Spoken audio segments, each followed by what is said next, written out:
Que Jesus nos ampare e continue nos dando a oportunidade de estarmos aqui, né?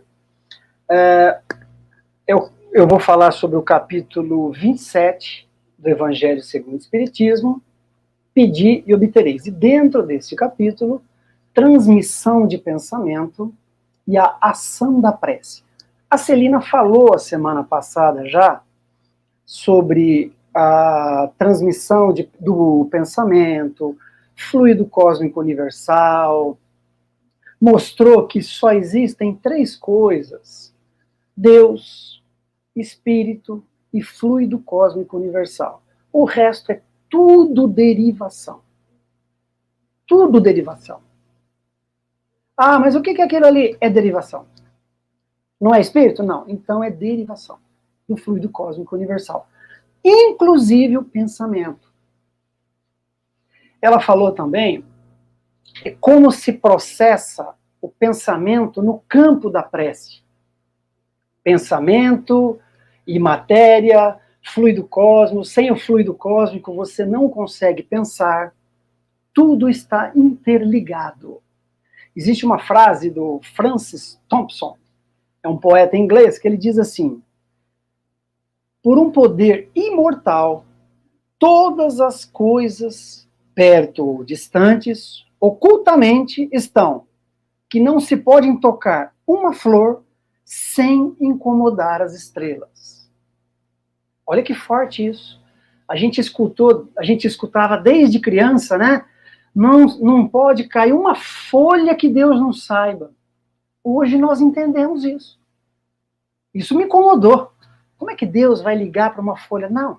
Caiu uma folha, ele sabe. Por quê?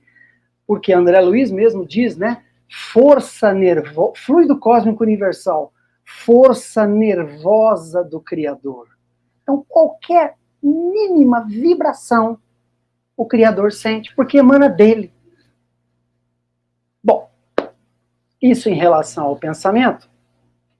E a gente pode fazer algumas considerações só para dar uma ilustrada antes de entrar na prece com o pensamento. Tem um livro da Sueli Caldas Schubert que chama Poderes da Mente. Os Poderes da Mente, 1998, se não me engano. E ele diz assim, que um cientista americano inventou uma sonda que ela poderia ser colocada no cérebro. E essa sonda no cérebro foi aproveitada por um cientista britânico na Universidade de Pensilvânia. Ele é britânico, mas ele estava nos Estados Unidos. Da Pensilvânia, e ele conseguiu fotografar o pensamento. Quando eu falo fotografar o pensamento, é o estímulo elétrico que está passando pelo cérebro. Não é aquele pensamento que você vê pelo ar, não. Ele conseguiu fazer isso. E ele mediu essa velocidade. Então ele fotografou flashes, são fotografias de vídeos. É um flash, 450 quilômetros por hora tem o pensamento. Olha como nós estamos evoluindo. Na parte psicológica, o Divaldo, em 2013, deu uma palestra lá em Zurique. E os psicólogos, pesquisas feitas, né, pelos psicólogos, nós pensamos, em um dia, nós temos 95 mil pensamentos. 95 mil pensamentos, dentre os quais 90 pensamentos são pensamentos viciosos e repetitivos. Os outros 5 mil, 500 pensamentos só são pensamentos bons. E esses 500 pensamentos é que formam a sua personalidade. Aí você vê a distância que você está de um espírito que está o tempo todo em comunhão com o Criador. Estamos ainda longe, pelo menos por essas pesquisas, né? Então, o pensamento, o que é? O pensamento, ele é o poder da prece, né? O pensamento, ele é gerado pelo espírito e transmitido para o nosso cérebro através do perispírito. O pensamento, ele é um atributo característico do ser espiritual. O espírito, sem o pensamento, não é espírito. Não existe espírito sem pensamento. Espírito, eu não estou falando princípio inteligente, eu não estou falando fluido vital, estou falando espírito. Você não para de pensar. Você não para de pensar nem quando você está dormindo. Nosso pensamento é contínuo, ele não cessa. Ele é elaborado pela mente, evidentemente, né? É o trabalho da nossa mente. O espírito usa esse corpo para isso. E nós estamos mergulhados num mundo de pensamentos dentro do fluido cósmico universal, que é, na verdade, um fluido que emana de Deus. Ok? Então, sem o pensamento, o espírito não existe. Não tem sentido. É o que difere o espírito da matéria, é o pensamento. Ok? Bom, e o pensamento, o espírito, na verdade, quais são os poderes do espírito imortal? Primeiro, livre-arbítrio, questão 843 do Livro dos Espíritos. Inteligência, questão 24, se não me engano. Consciência de si mesmo, questão 600. E o pensamento, questão 89.A. E o que o pensamento tem a ver com a prece é o que nós vamos ver agora, tá? Eu vou seguir bem o Evangelho, porque o Evangelho nesse assunto ele é muito rico e estaremos bem embasados. Existem dois males principais. Eu estou falando males que eu estou usando o mesmo termo que está no Evangelho, tá? Até porque um dos males é aquele que o Criador quer que nós passemos por ele. São as vicissitudes que nós precisamos passar para que a gente evolua. Os outros males são criados por nós mesmos. E esses são muito maiores. E como é que eu faço para diminuir isso? Usando de prudência e sabedoria. Se eu usar de prudência e sabedoria e não cair nesses males, não cair em tentações, lembra?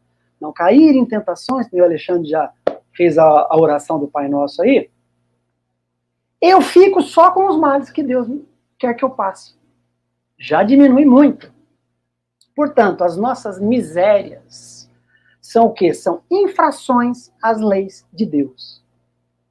Se você não cometer nenhuma infração contra Deus, você vai passar por vicissitudes, mas ele sabe exatamente a dosagem. Agora, aquilo que você cria, aí fica difícil.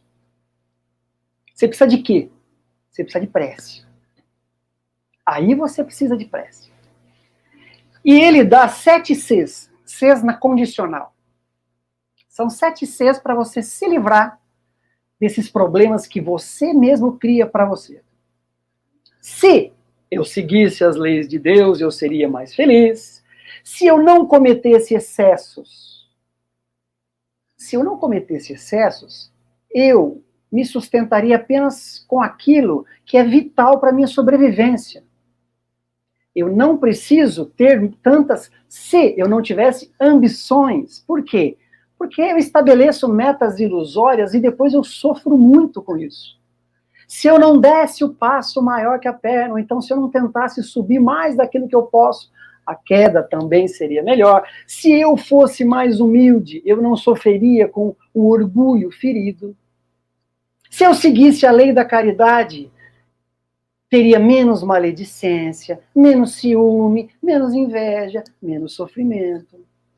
E se eu não praticasse nenhum mal, não teria nenhuma vingança contra mim. Tudo isso sou eu que produzo. Então, eu tenho 2 casos.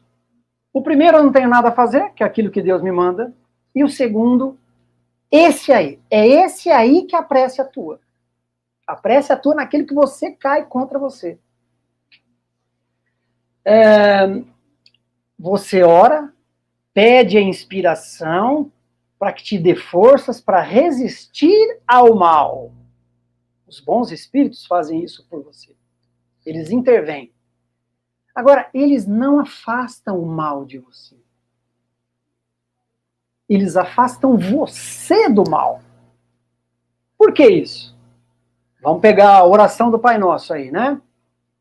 Perdoai as nossas dívidas, assim como nós perdoamos os nossos devedores, e não nos deixeis cair em tentação, mas livra-nos do mal.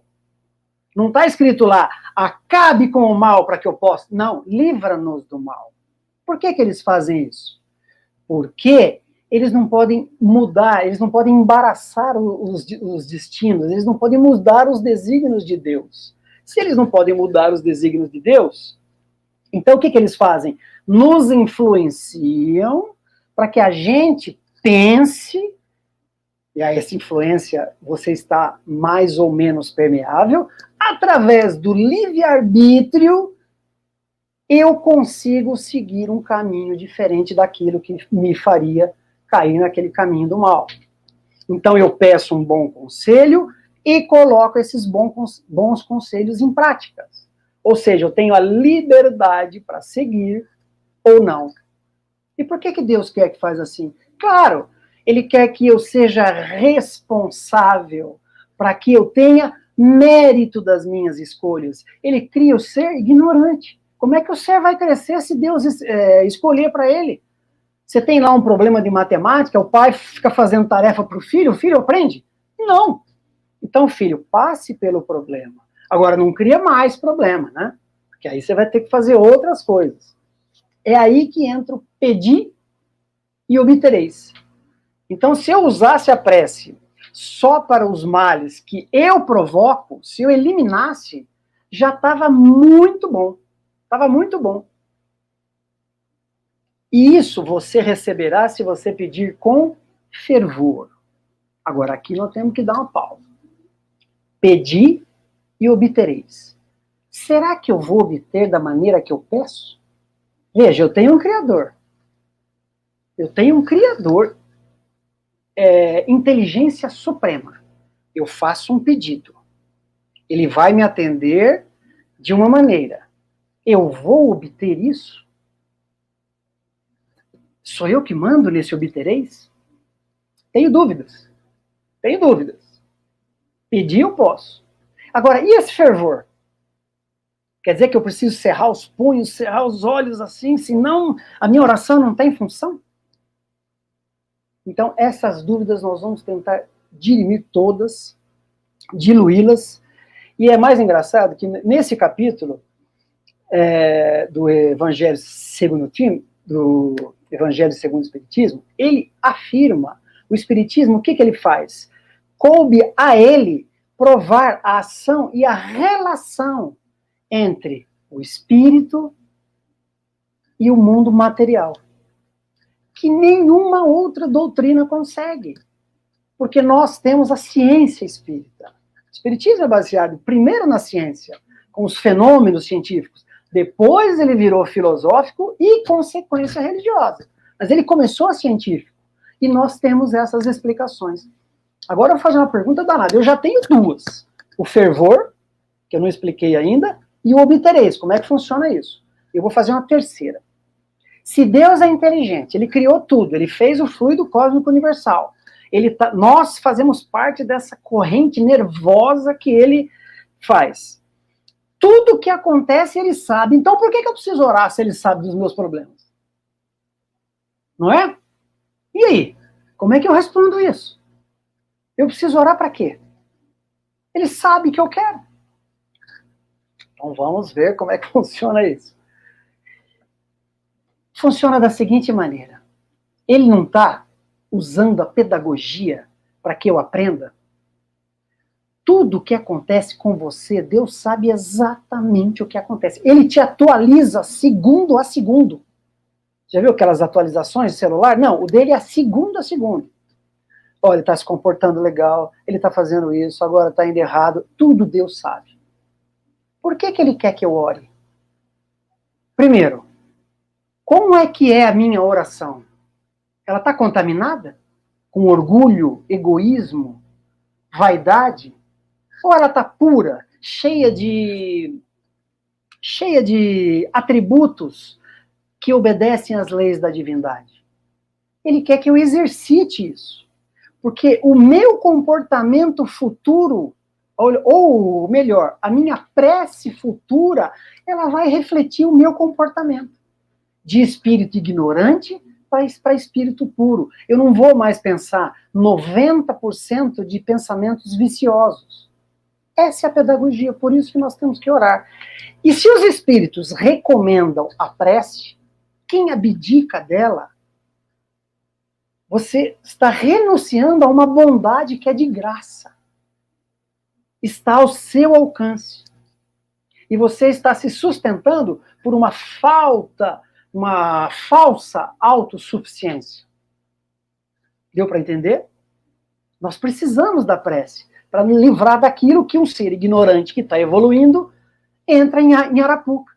É aí que vale a prece. Então nós temos dois seres, vamos fazer uma comparação. Nós temos dois seres. Uma pessoa que faz caridade, que não tem maledicência, e não tem nada daqueles 7 Cs. A prece dessa pessoa é muito confiante. Ou seja, ela contamina a sua prece com todo o seu comportamento.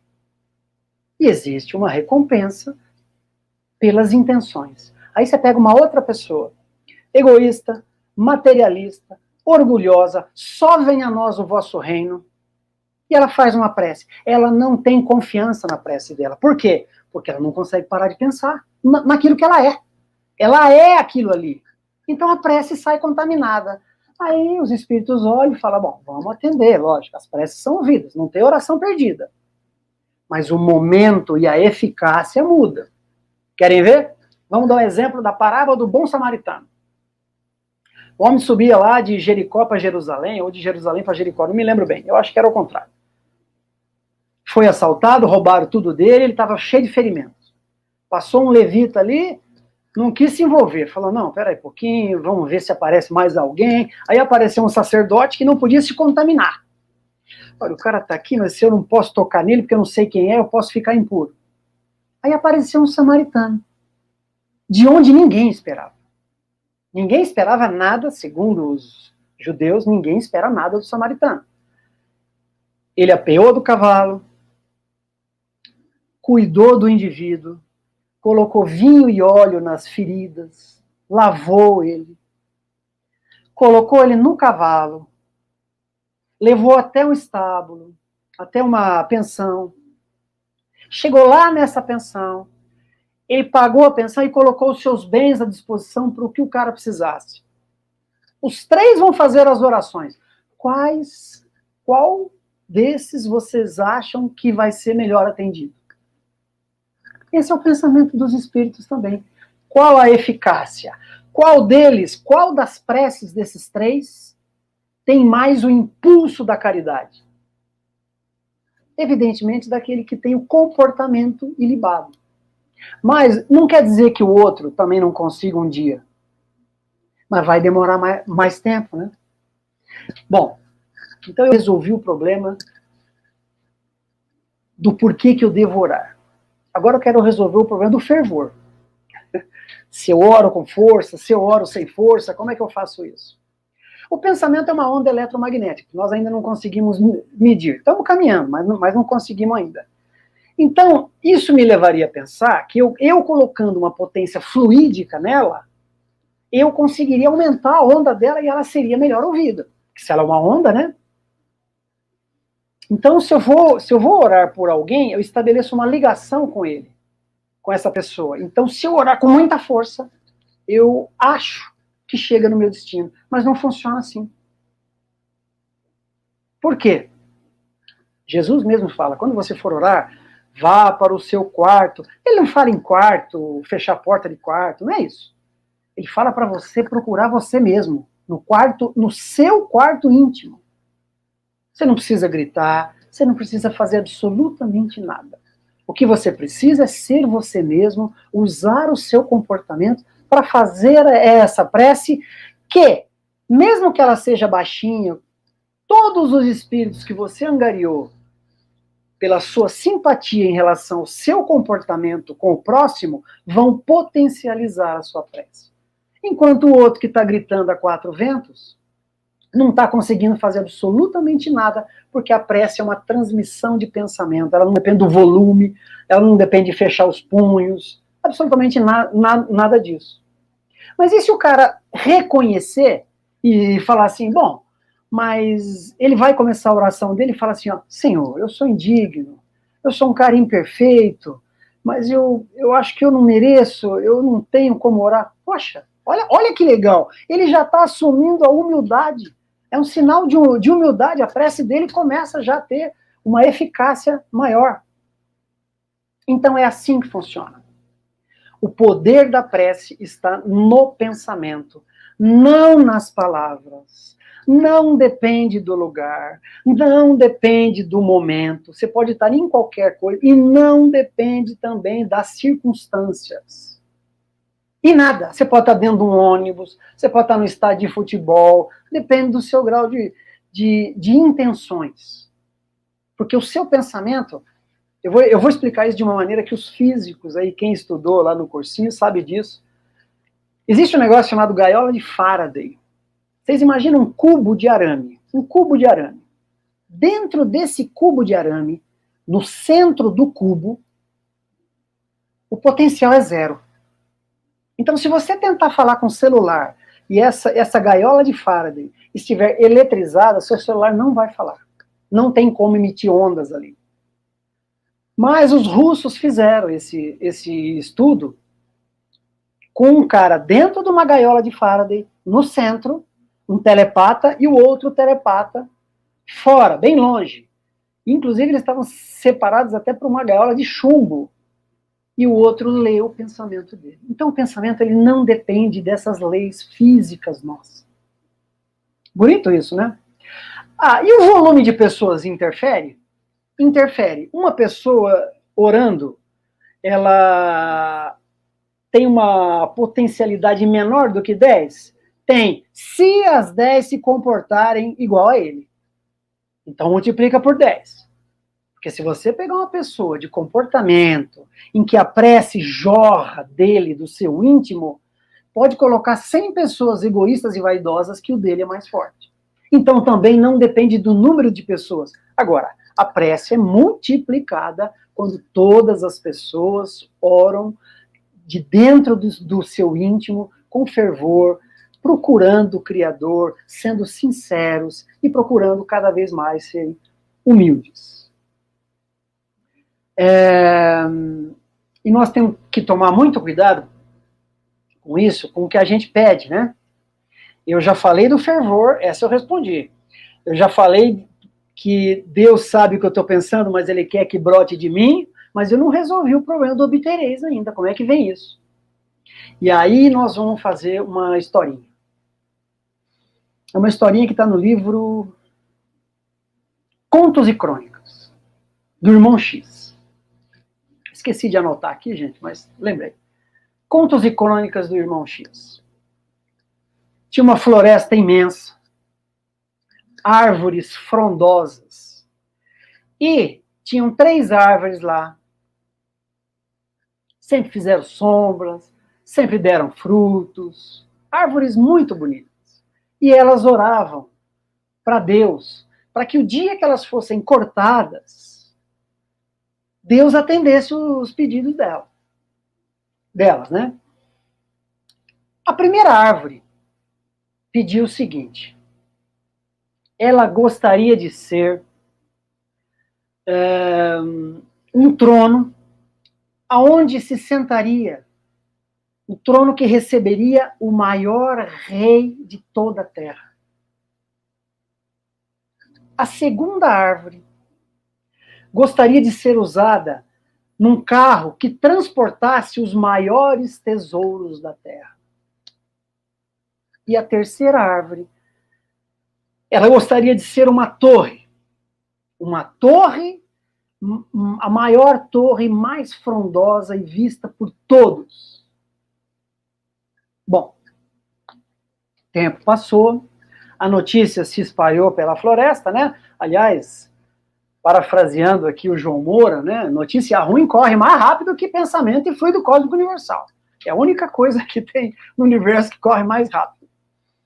E a notícia correu ali, né? Eles estavam meio receosos, a floresta inteira. Muito bem.